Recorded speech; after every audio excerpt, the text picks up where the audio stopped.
Assalamualaikum warahmatullahi wabarakatuh. Nahmaduhu wa nusalli wa nusallimu ala rasulil karim wa ala alihi wa ashabihi ajma'in.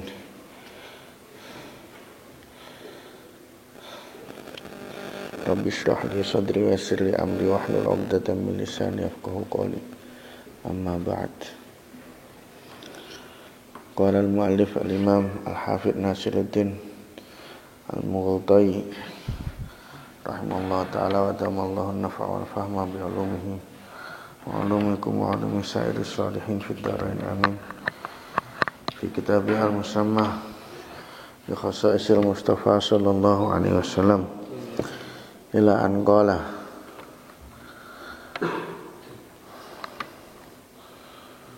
wa annahu khatamun nabiyyin.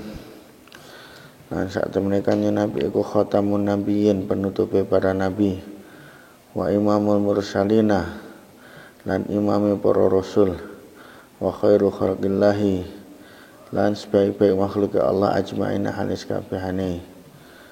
Wa ummatu saat temene umat kanjeng Nabi iku afdhalul umamil wa afdhali umat. Wa hiya ummah iku maksumatun terjaga minal ijma'i saking sepakat Arab dolali ing atase kesesatan.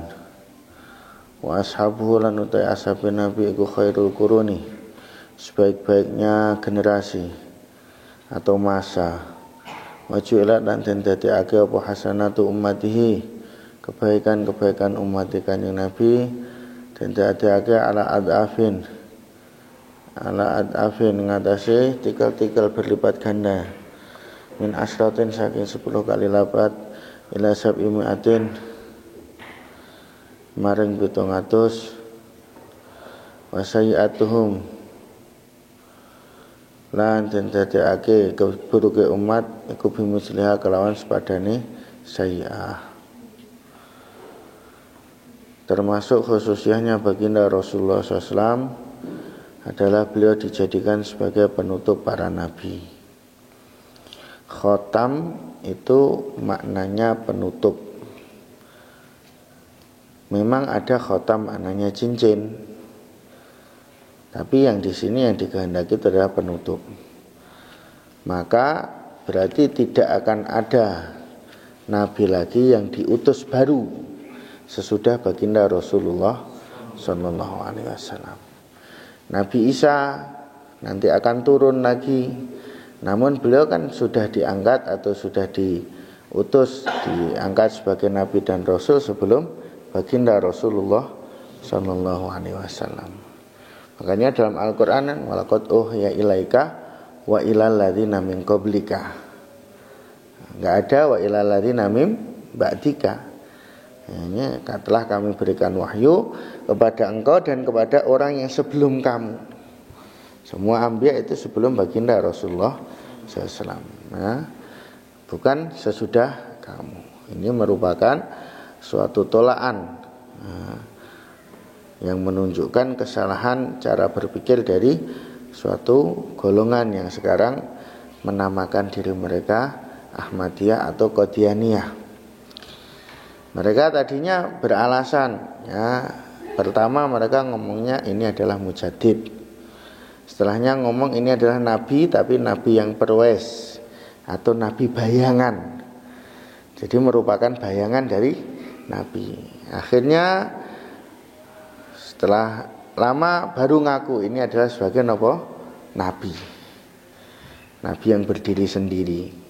Bahkan akhirnya ngaku nabi yang lebih afdal daripada baginda Rasulullah SAW sendiri. Nah, ini semua adalah omong kosong. Semua ini adalah omong kosong. Jadi Nabi SAW itu adalah penutup para nabi, ya, penutup para nabi. Mau dikatakan cincin atau maksudnya sebagai pengecap, ya, yang menjadi peresmian para anbiya, ya bisa saja makna itu dimasukkan. Tapi makna penutup juga tidak boleh untuk ditinggalkan. Ya, makna penutup juga tidak boleh untuk ditinggalkan atau dinafikan, itu enggak boleh, enggak bisa. Wa imamul mursalin, dan beliau adalah merupakan imamnya para rasul. dibuktikan dengan menjadi imam sholat mereka ketika beliau akan Isra Mi'raj, itu hanya merupakan sebuah lambang saja. Wa illa fil haqiqah beliau adalah imamnya para rasul. Wa kulluhum min rasulillahi mustamidu, ya kan? Seluruh para anbiya dan rasul itu mengambil daripada baginda Rasulullah sallallahu alaihi wasallam. Buktinya apa? Ya, buktinya telah diambil suatu perjanjian kepada para anbiya, para rasul adalah untuk kalau Rasulullah SAW datang, maka mereka harus membenarkannya dan menolongnya.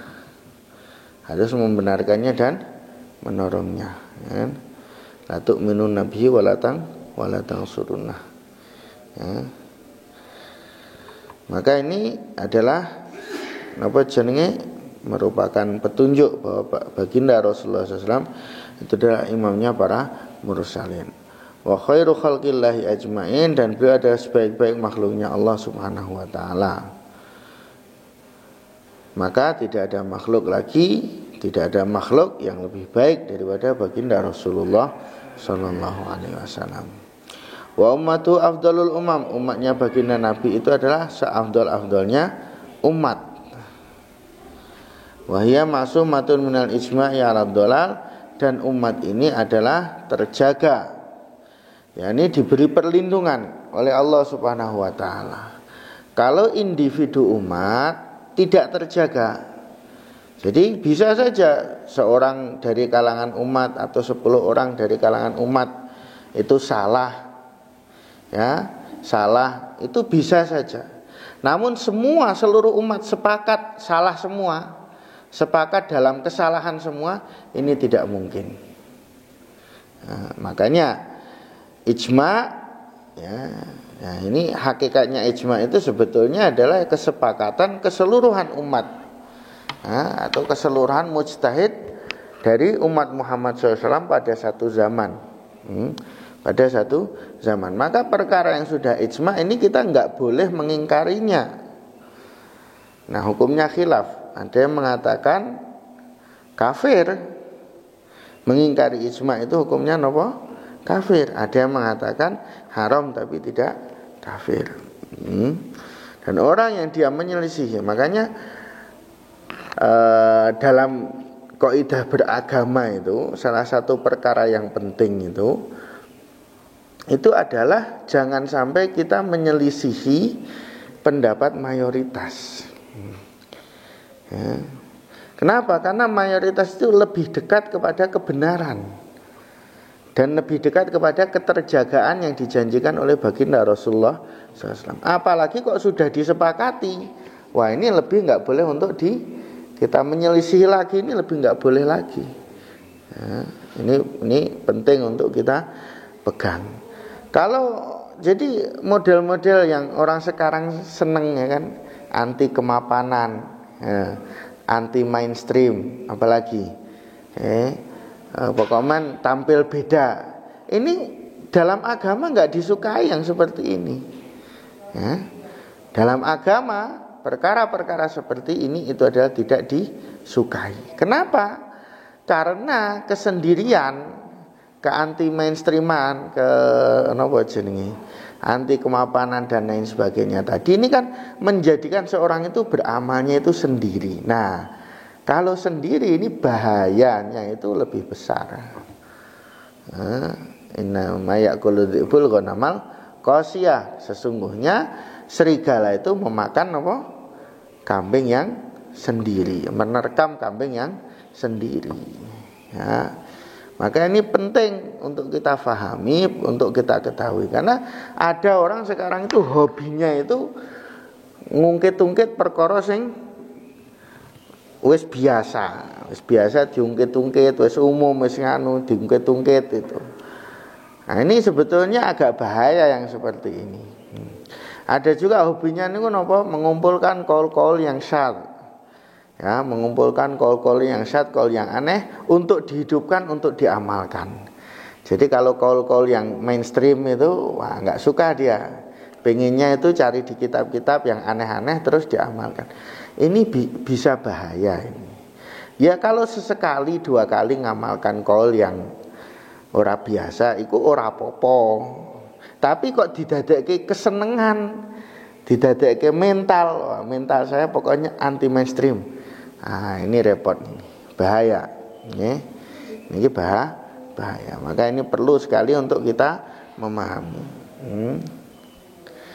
Bahkan ya itu tadi, kalau sampai kok sudah menjadi kesepakatan kaum muslimin, sudah menjadi ijma, ini malah hukumnya bisa kafir, ini malah haram, bahkan bisa kafir. Wa man yushaqiqir rasulah min ba'di ma tabayyana lahul huda wa yattabi ghayra sabilil mu'minina nuwallihi ma tawalla wa nuslihi jahannam. Nah, ujung-ujungnya apa? Jahannam. Wa ashabu khairul qurun, dan sahabat-sahabatnya Nabi itu adalah khairul qurun. Maka ini penting bagi kita untuk beradab kepada sahabatnya baginda Rasulullah Sallallahu Alaihi Wasallam. Mereka adalah khairul qurun, ya, dengan nas dari baginda Nabi Sallallahu Alaihi Wasallam. Mungkin saja individu mereka melakukan kesalahan, ya mungkin, karena bagaimanapun mereka tidak maksum. Yang maksum adalah para anbiya alaihimus salatu wassalam. Namun bagaimanapun juga mereka itu sudah berada dalam suatu bingkai, yaitu bingkai nopo khairul qurun. Maka kita harus menghormati ini, bahwa mereka adalah khairul qurun ini. Mereka bagaimanapun tetap merupakan contoh, tetap merupakan nopo contoh dan suri teladan. Dari segi apa? Ya banyak sekali. Ya, dari segi kezuhudannya, segi kesolehannya, ketakwaannya, kedekatannya dengan Nabi, kesiapannya untuk berkorban bersama baginda Nabi. Bahkan cukup dengan mereka pernah melihat baginda Nabi saja, ini derajatnya tidak bisa disaingi oleh orang yang belum pernah melihat baginda Nabi, walaupun dia amalnya hebat luar biasa. Sebagian sahabat ini orangnya melihat Nabi waktu kecil. Melihat Nabi waktu kecil, masih bayi, belum balik, belum murahik, belum bisa apa-apa, ya. Namun harga mereka atau kemuliaan mereka tidak bisa disaingi oleh wali yang terbesar sekalipun, ya, ini. Maka kita wajib hukumnya untuk beradab kepada mereka, beradab kepada para sahabat. Jadi apa kebaikannya maka kita jadikan sebagai contoh dan teladan. Kalau ada yang nampaknya salah dari kehidupan mereka, maka kita diam, jangan ikut-ikutan, biarlah itu menjadi urusan mereka dengan Allah Subhanahu wa ta'ala.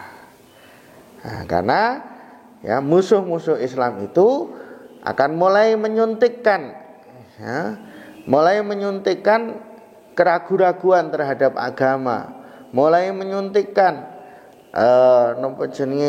penyakit-penyakit yang nanti akan bisa meruntuhkan agama. Ini dimulai dari menyinggung-nyinggung apa yang terjadi di antara para sahabat. Kalau mau nyerang Rasulullah SAW langsung ini agak sulit. Kita ini didikannya untuk cinta pada Rasul, bahwa beliau adalah maksum, beliau adalah Rasulullah SAW, beliau adalah seorang utusan dan lain sebagainya. Ini kuat. Maka agak sulit kalau menyerang langsung pada pribadi Rasulullah SAW ini. Terus juga seharusnya watak seorang mukmin itu kan langsung ingkar. Kalau ada orang kok menyerang Rasulullah kan dia langsung ingkar. Maka yang diserang siapa? Sahabat, ya. Jargonnya apa? Sahabat itu kan manusia juga seperti kita. Mereka bisa salah, bisa dosa. Akhirnya mulai dibahas, mulai disinggung, ya kan? Kadang-kadang memang sebagian dari apa yang dibahas oleh orang-orang musuh-musuh Islam itu betul memang terjadi di kalangan sahabat, seperti peperangan-peperangan antar sahabat sendiri. Ya, seperti perdebatan antar mereka itu betul terjadi. Namun konteksnya kadang berbeda, ya. Konteksnya kadang berbeda, dalam suasana yang berbeda. Kemudian namanya orang meletakkan racun itu kan, ya kan, dia itu bukan semua racun semua, enggak. Disisipkan di tengah nopo madu, di tengah minuman, ya enggak. Nah, jadi ketika mereka menceritakan itu 80% ceritanya betul lah, cuma disisipi satu tok yang salah. Nah, tapi satu ini bisa merusak semuanya. Maka ini perlu sekali, penting sekali untuk kita letakkan dalam hati kita bahwa maqamus sahabah itu adalah maqam yang sangat tinggi di sisi Allah Subhanahu wa taala, dan kita diperintahkan oleh Allah Subhanahu wa taala untuk menghormati mereka, beradab kepada mereka. Nah, apa yang terjadi di antara mereka biarlah itu urusan Allah, urusan mereka dengan Allah Subhanahu wa taala saja. Kita enggak perlu membahas, ya. Kita enggak perlu membahas. Kita ta'zim kepada mereka, mencintai semua sahabat karena kecintaan kepada baginda Rasulullah SAW.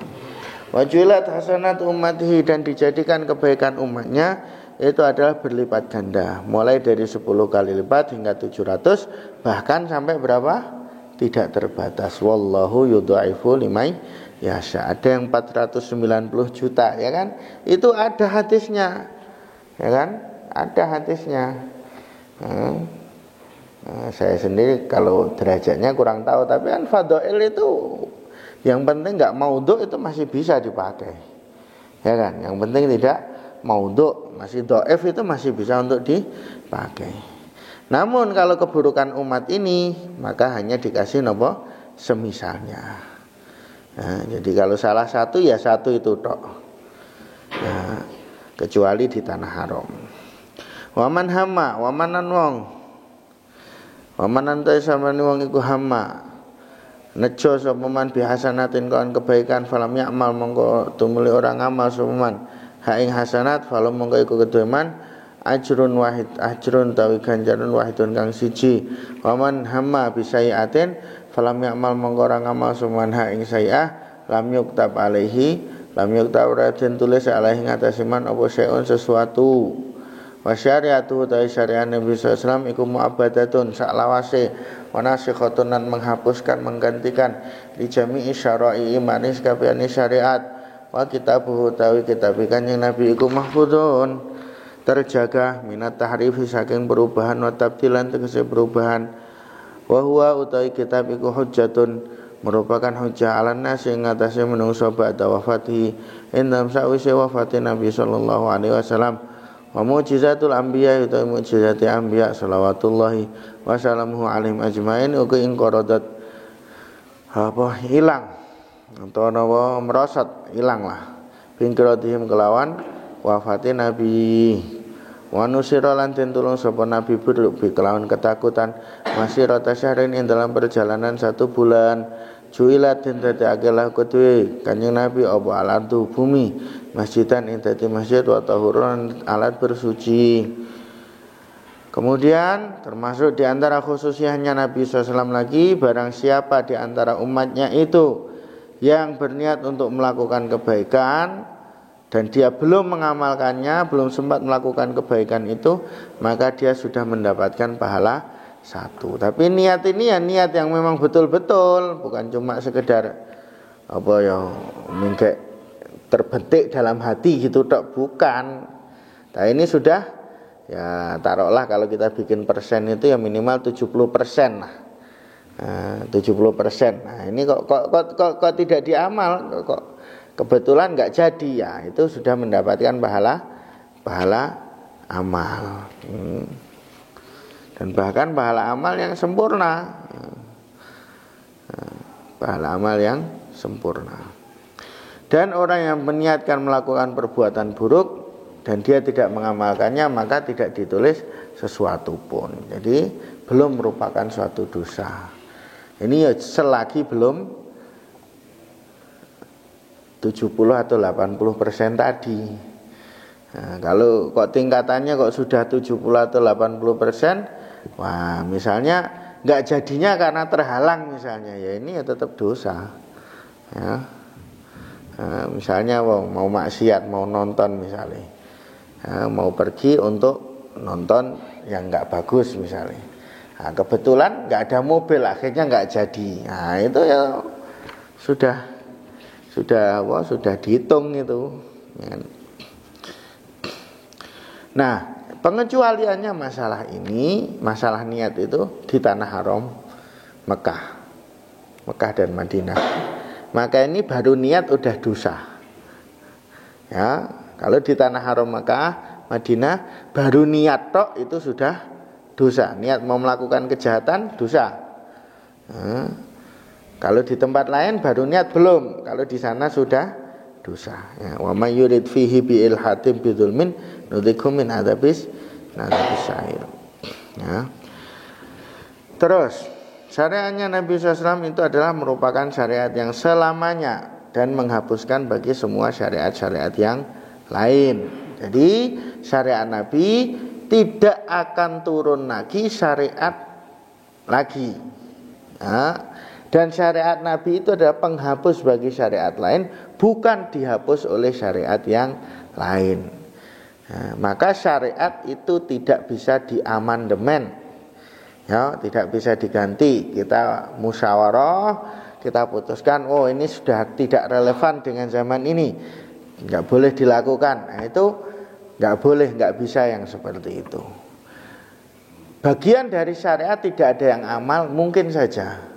Misalnya kayak zaman sekarang perbudakan nggak ada, maka hukum perbudakan tidak ada yang amal. Mungkin, tapi kalau nanti ada budak ya syariat tetap berlaku juga, gitu loh. Ya, jadi bukannya harus ada yang amal gitu. Kayak syariat tentang pencurian, kemudian nggak ada pencuri, ya wes alhamdulillah. Orang kok juga harus diadakan pencuri. Nah, enggak. Jadi ada syariat yang memang kita disuruh untuk mengerjakannya, ada syariat yang dipersiapkan sebagai persiapan kalau terjadi sesuatu, maka hukumnya ada tuntutannya seperti ini. Nah, kalau seperti ibadah terus sunah-sunah, ya kan, nah, itu kita memang disuruh menghidupkannya. Nah, kalau hukuman-hukuman seperti had, ya kan, had zina, had khomer, had itu, maka itu ada persiapan. Ya. Kalau ada kejadian maka tuntunannya adalah seperti ini dan tidak bisa dihapus. Ada yang sekarang malah pernah ada pendapat yang mengatakan wahyu masih turun sampai sekarang, yaitu wahyu akal. Wahyu akal katanya, dan ini bisa menasihkan syariat ini enggak bisa. Sedangkan akal orang masing-masing, berarti wahyu ini ono masing-masing ya lah. Ayo orang ono kok idai orang ono nganune, itu sudah jelas itu hanya permainan kata-kata saja, tidak bisa, tidak bisa. Maka apa yang telah sabit, kalau nasih mansuh di antara syariat sendiri bisa, hadis menasihkan hadis, Quran menasihkan Quran gitu loh. Tapi kalau dinasihkan oleh yang selain Quran dan hadis, ini nggak bisa, tidak mungkin.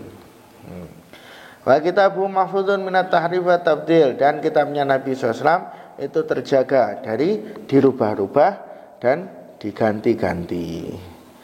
Maka kitab ini merupakan hujah ke atas manusia sesudah wafatnya baginda Nabi SAW. Artinya apa? Bahwa Al-Quran menjadi mukjizat bagi Nabi SAW dan menjadi hujah, yakni orang yang telah sampai Al-Quran kepadanya, maka berarti telah sampai dakwahnya anbiya kepadanya, walaupun Nabi SAW telah wafat. Maka Nabi itu diutus untuk seluruh alam. Kenapa? Karena Al-Quran bisa sampai ke seluruh alam. Nabinya tidak sampai ke seluruh alam, ya kan? Baginda Rasulullah hanya di Mekah saja. Namun Al-Qurannya bisa sampai seluruh alam. Umatnya bisa sampai ke seluruh alam. Nah, maka itu menjadi hujah. Sedangkan kalau mukjizat anbiya yang lain sesudah wafatnya maka hilang. Nah, ini kelebihan mukjizatnya Nabi SAW. Nah, mukjizatnya Nabi itu ada terus selamanya. Kalau anbiya yang lain sesudah beliau wafat menjadi hilang. Kemudian beliau ditolong dengan ketakutan di hati musuhnya dalam perjalanan 1 bulan. Ya. Jadi jarak perjalanan masih 1 bulan lagi. Pasukan Islam baru masih perjalanan 1 bulan, itu musuh sudah gemetar ketakutan. Kemudian dijadikan bumi sebagai masjid dan sebagai alat bersuci bagi beliau. Maka umatnya di mana-mana pun mereka boleh mendirikan sholat di atas muka bumi ini, tidak ada syarat-syarat khusus ya pada masalah buminya ya. Nah kalau cerita misalnya nggak boleh sholat di WC itu kan lain ya. Itu lain, itu karena apa? Karena tidak pantas ya kan, karena tidak pantas. Jadi pada dasarnya semua bumi, semua tanah itu boleh digunakan untuk sholat, sebagai masjid, tempat sujud, tempat beribadah, dan sebagai alat untuk bersuci, yaitu nopo tayamum.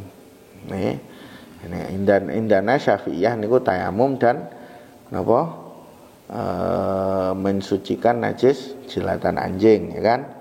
Tapi kalau mazhab lain seperti mazhab Hanafi itu memang bumi itu mensucikan. Jadi kalau seorang misalnya menginjak tanah yang najis, ya kan? Habis itu dia berjalan di atas tanah yang suci, nah, maka itu tanah yang suci tadi mensucikan najisnya.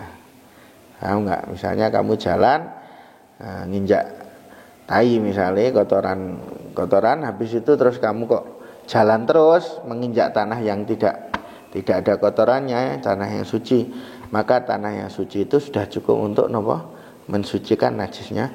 Tadi nggak perlu cuci kaki. Itu menurut sebagian mazhab. Wahilat lahul ghanaim, dihalalkan bagi Nabi SAW itu apa? Ghanimah. Wa utiya, dan paringi sapa Nabi asy-syafa'at ing syafa'ah wal maqamal mahmud lan maqamul mahmud. Dihalalkan bagi Nabi SAW itu ghanimah. Kalau anbiya yang terdahulu, maka setelah selesai perang, maka semua rampasan perang itu harus dikumpulkan, terus nanti akan datang api dari langit untuk mengambil ghanimah tadi. Nggak bisa dinikmati. Tapi baginda Rasulullah SAW dan umatnya itu boleh untuk mengambil harta rampasan perang. Dan beliau diberi syafa'ah, yakni syafa'atul uzma. Syafa'atul uzma ini hanya diberikan kepada baginda Rasulullah sallallahu alaihi wasallam. Dan maqamul mahmud, apa itu maqamul mahmud? Yaitu tempat atau kedudukan yang paling tinggi sekali, yang tidak ada seorang yang melebihi tingginya, melebihi tempat itu. Dan ini hanya siapa? Hanya baginda Rasulullah SAW saja. Atau maqamul mahmud itu atau juga wasilah, gitu. Wasilah, makanya dalam doa setelah adzan watihil wasilah, ya kan? Nah, wasilah dan maqamul mahmud itu satu, yaitu satu kedudukan yang sangat tinggi yang tidak bisa dicapai oleh makhluk yang lain. Wa ursilan den utus sapa nabi linnasi kafatan halis kabehane, wa huwa utai nabi iku sayyidu waladi adam ajmaina halis kabehane. Dan Nabi SAW diutus untuk seluruh manusia, dan beliau adalah merupakan penghulu atau tuan atau pemimpin bagi seluruh anak Adam. Jadi memang ya semua umat itu nanti akan ikut nabinya. Demikian juga nanti setiap murid akan ikut kepada gurunya. Ya.